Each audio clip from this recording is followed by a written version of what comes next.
Hi there, welcome to the review of the Astro A50 Gen 5. Let's begin with the unboxing. The packaging is pretty nice here, offering a pleasant unboxing experience. Upon opening, you'll find multiple boxes stacked next to each other, with the headset being the first item you'll encounter. Then there's a box with all of the necessary cables. It comes with a USB Type-A to Type-C cable and a Type-C power cable. Then there's another box with a Dolby Atmos activation card, the power adapter, which comes with 4 different socket plug heads, so you can use this no matter where you are. And then there's of course the base station.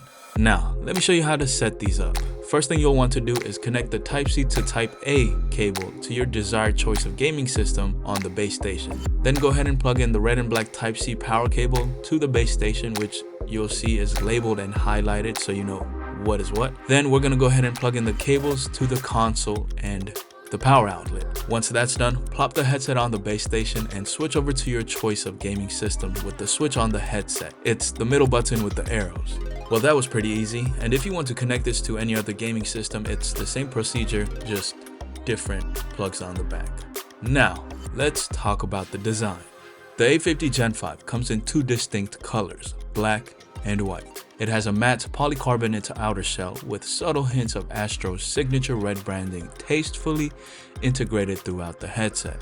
It's got over-the-ear ear cups. They're magnetically detachable, offering plenty of space for my ears. They are well cushioned with memory foam padding that molds to the shape of your head, providing a snug yet soft fit. The headband is adjustable with the same padding material on the top, which does a pretty good job in reducing the pressure on top of my head. With the metal sliders here, the headset has this floating look to it when I'm adjusting them, which I think just adds to the overall futuristic gaming aesthetic of this headset. All of the control buttons are located on the right side of the ear cup. There's a Type-C port for charging, a rubber volume scroll wheel that's quite satisfying to just scroll and adjust the volume. Then there's the Bluetooth button and a button to switch between consoles, and then the power switch. The power switch does have built-in LED indicators for what mode you're on, and if you want to connect your phone, you just have to hold the Bluetooth button for a couple of seconds and it will go into pairing mode. Overall, I find the Gen 5 to be quite comfortable. Even though it looks big, it's light enough for long gaming sessions without causing me any fatigue. It also looks and feels premium, even with the plastic shell. I like the futuristic look here.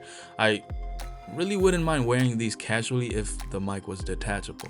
Before I talk about the battery life, let's quickly talk about the base station. This serves as a central hub for the headset. Number 1, it's a charging dock. It provides a secure place to dock the headset when not in use. I really like how the headset just magnetically clicks into place here. Number 2, it facilitates the Bluetooth connection, which is cool, but it does limit the Bluetooth's wireless range here. So in my use, I was able to go about 18 feet away from the base station before it started choking. So if you want to take calls or just walk around, you will need to be close to the base station for the Bluetooth to work properly. It also has battery status and LED indicators. And lastly, it's where all the magic happens. It's what allows you to connect between different consoles. Plus, I really like the aesthetic appeal here. It's really nice to look at.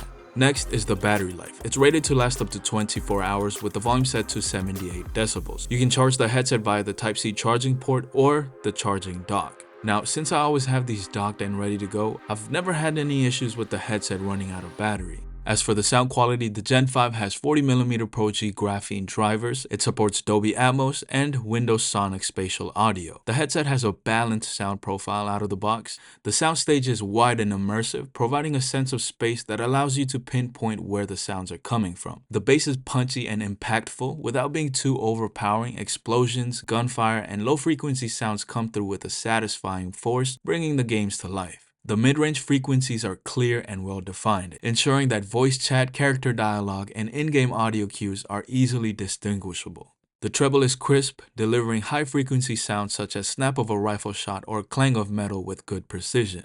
One of the key advantages of the Gen 5 is the ability to customize the audio through the Astro Command Center software or through the Logitech G app. This brings flexibility to console users or anyone that wants to quickly adjust the EQ on the go, right from their phone. Unfortunately, there's no built-in ANC here, but you can further increase the noise isolation with third-party ear cups. This one is not really a gripe, but I will talk about my gripe later on. But one thing I've noticed is with these headsets, if I'm bumping and I have my hoodie on, while I'm just shaking my head, the volume knob, since it's on the bottom of the ear cup, it sometimes brushes up against the hoodie and it turns down the volume. So that's something I've noticed. But besides that, Okay, let me talk about my gripes. So my only gripe with this headset so far has to be the wireless range on this. If you're going to be using this, you best stay close to the base station, because if you walk around anywhere and there's any obstruction, the signal will drop. And I was surprised. I even went behind my couch and tried to see if it would work. It worked for a second, but yeah, the signal dropped. So any obstruction like sofas, doors, anything big like that, it will interfere with the signal. Just to be clear, I'm talking about Bluetooth. So when I'm connected to Bluetooth to my smartphone, the signal is not good. But when I'm connected to my console, the wireless range of the headset is excellent. I'm able to walk through obstructions, through doors, through floors, and the signal is still strong as ever. But just Bluetooth, for some reason, it's not as strong. So that's interesting and something to keep in mind. Besides that, the Gen 5 is the latest iteration of the iconic A50 series, and if you're looking for a gaming headset that's comfortable, sounds good, has a good microphone, and is compatible with pretty much all devices, then you might want to check this out. If you enjoyed this video, you know what to do, and I'll talk to you next time. Peace. Let's get this dub. I just unmuted the mic, and I just found out I could still listen to music and play this game. Well, I was actually trying to figure that out, and turns out that I can listen to music and play games. So that is exactly what I'm doing. And while I'm doing that, I'm also testing out the microphone quality. So the microphone EQ is set to default right now. I'm going to switch it over to competition a little bit later on. But right now, let's see what's going on in the game.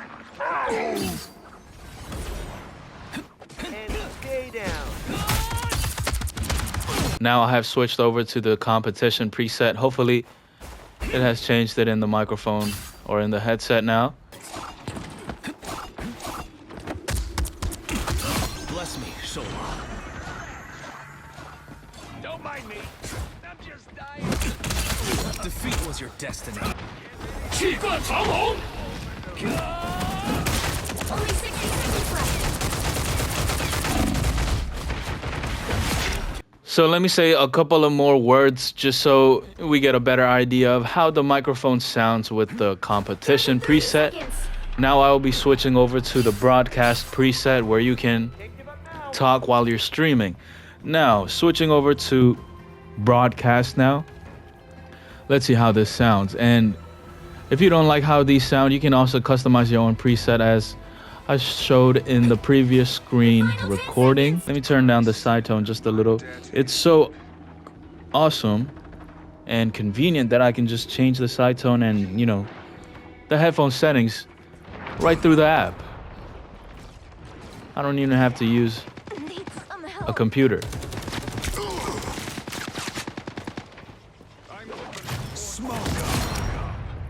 Ooh, that was a nice one. All right, let's try to go up here and set the turret up right here. Ha, look at this guy over here.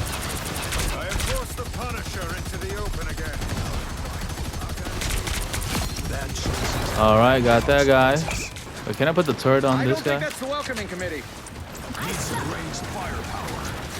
What even is this thing? It's like a symbiote or something? Let's see what we can do here.